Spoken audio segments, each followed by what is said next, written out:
Itu di tembok saya sebelah sana dalam, nanti tak kasih lihat tempatnya ya. Itu ada seekor ular besar, datangnya Mbak yang Uti tidak tahu, perginya pun tidak tahu. Kami persilahkan kepada semua warga untuk silahkan untuk mengambil suatu hikmah daripada tidak tidur di kasur ini, karena memang selama berpuluh tahun kami tidak tidur di kasur juga sehat-sehat saja.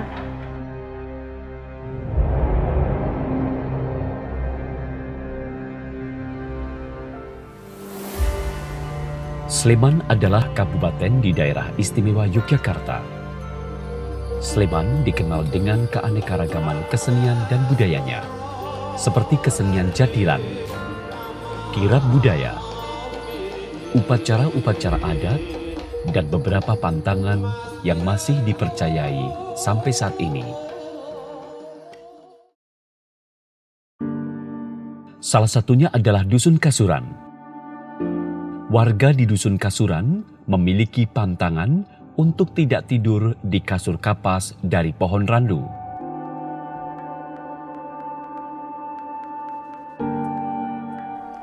Kalau asal-usul Padukuhan Kasuran 10 itu ada dua versi, ataupun satu dengan yang satunya itu saling menyambung ya. Karena yang pertama itu Kanjeng Sunan Kalijaga yang syiar di Padukuhan Kasuran ini dulu-dulunya beristirahat di Padukuhan Kasuran ini. Lalu Sunan Kalijaga itu katanya dulu tidurnya itu pakai alas kapuk randu. Kalau dulu kan belum ada kasur ya, belum ada kasur, tapi itu mungkin dulu dimasukin di dalam bagor atau gimana terus untuk tidur. Pada waktu itu Kanjeng Sunan Kalijaga bermalam di rumahnya Dejali. Mungkin Dejali ini juga orang Jaron, tapi yang suka dengan Kanjeng Sunan Kalijaga. Sunan Kalijaga beristirahat di atas kasur kapuk yang disediakan oleh Dejali. Peristiwa ini terjadi kurang lebih 600 tahun yang lalu. Pada waktu itu, di Dusun Jaron ada penganut agama lain yang bernama Soncondalu. Suatu malam itu terbangun daripada tidurnya Kanjeng Sunan itu karena panas, badannya itu panas, gemetar, sehingga Kanjeng Sunan terbangun dan tahu kalau dirinya itu disantet oleh Kanjeng Sunan, oleh si Soncondalu yang memang tidak suka atas kehadiran Kanjeng Sunan Kalijaga. Tapi pada waktu itu Kanjeng Sunan tidak membalas santet yang dikirimkan oleh Soncondalu itu. Malah Soncondalu kagum atas sikap dari Kanjeng Sunan sehingga Soncondalu masuk Islam. Sebelum pergi, Sunan Kalijaga berpesan kepada Dejali untuk tidak tidur di kasur yang ditiduri oleh Kanjeng Sunan Kalijaga. Dejali juga nggak bertanya mengapa kok tidak boleh, cuma sendika dawuh. Tapi setelah Kanjeng Sunan itu meninggalkan Dusun Jaron, Dejali itu mengumpulkan warga Jaron, warga Kasuran dengan berkata, para warga Jaron semua, jangan sekali-sekali kamu berani tidur di kasur. Besok pokoknya sampai saat anak turun kita, anak cucu kita, jangan sampai berani tidur di kasur. Sebelum pergi, Sunan Kalijaga berpesan kepada Dejali untuk tidak tidur di kasur yang ditiduri oleh Kanjeng Sunan Kalijaga.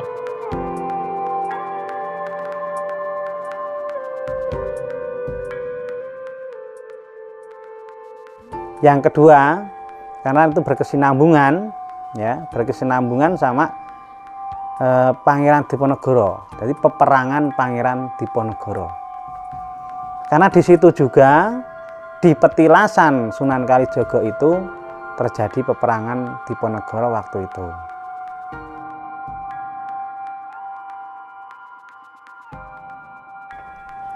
Nah, itu karena mengalami kekalahan, nah kita disebut asor.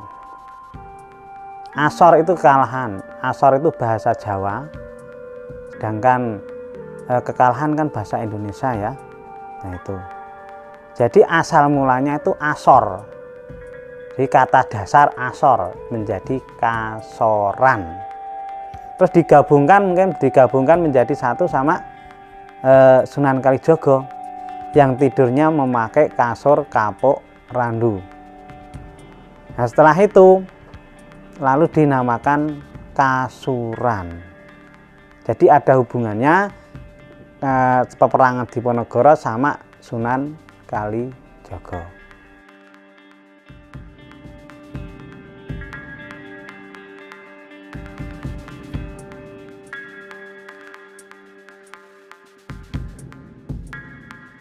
Kejadian aneh sekaligus unik pernah dialami salah satu warga di Dusun Kasuran yang merupakan pendatang dari luar daerah.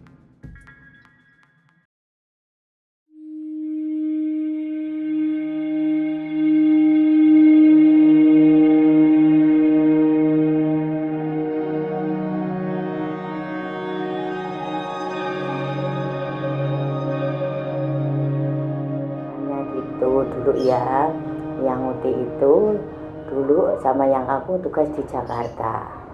Nah, saya pindah di Jogja tahun 82. Itu semua perabotan saya bawa ke sini, pindahan itu sama ya tempat tidur, kasur itu kasur yang kapuk randu itu saya bawa sini. Tahu-tahu sampai di sini tuh ya itu orang tua-tua sini aslinya sini. Yang Uti juga aslinya sini kok. Yang aku itu sini, yang Uti sana dusun sebelah sana Merian.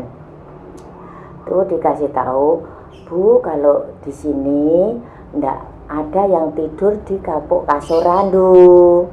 Itu, oh apa iya nenek moyang kita nggak boleh tidur di kasur kapuk randu, itu pantangannya dusun kasuran. Tapi yang Uti ini ya setengah percaya, setengah tidak ya. Oh iya kok tidur di kasur kapuk randu kan tidak bisa. Oh apa iya itu. Tapi Mbak Uti dikasih tahu itu, yang Uti dikasih tahu enggak? Ya setengah percaya, setengah tidak. Saya langgar itu ya. Tak langgar, tidurnya itu tetap tidur pas pakai kasur kapuk randu itu. Nah, Mbak Uti itu enggak enak badannya.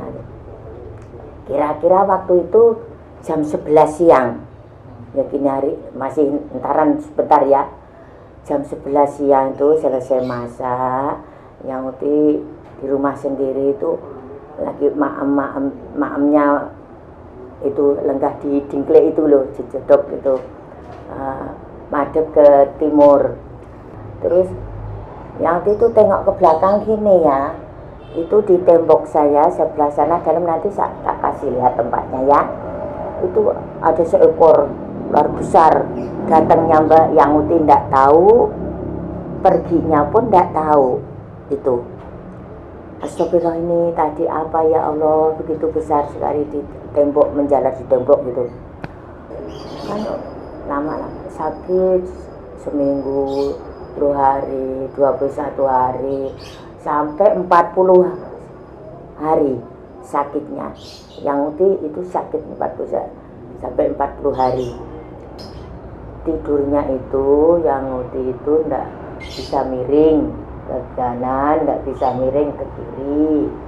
Di sini ini namanya apa ini? Lempeng apa pinggang. Sini nih. Ini tak kasih tahu ya. Ini gini terus ini. Ini gini terus. Yang rasain yang gini terus itu kayak mau ada yang mau keluar dari ini pinggang yang di kanan kiri ini. Jadi tidurnya ya telentang aja. begini terus coba aku bilang itu. Nah itu terus dicarikan orang tua. Oh ini Pak, di dusun Kasuran itu sarenya pakai apa Bapak? Pakai kasur kapuk randu gitu. Oh itu nggak boleh pakai kasur. Nah itu suruh sedekah, suruh selamatan kenduri gitu. Kenduri di dusun sini saya kenduri. Terus ditambahin suruh potong ayam putih mulus. Itu dimasak, sebagian itu kasih tempat kenduri, didunganin sama Mbah Kaum, yang sebagian saya makan. Itu ayamnya yang itu dibungkus pakai mori kain putih, yang sebagian itu dikubur di situ pas depan pintu itu di situ. Alhamdulillah caranya orang tua begitu, tapi ya itu untuk kita usaha ya, semua itu Gusti Allah yang memberi sembuh. Indonesia memiliki beraneka ragam kebudayaan turun-temurun yang masih melekat di masyarakat sampai saat ini. Warisan budaya inilah yang perlu dijaga supaya tetap melekat, jangan sampai tergerus oleh zaman. Begitu pula dengan peninggalan-peninggalan sejarahnya, sebagai saksi bisu kebudayaan yang perlu dirawat agar bisa terus dikunjungi oleh generasi penerus sebagai pembelajaran.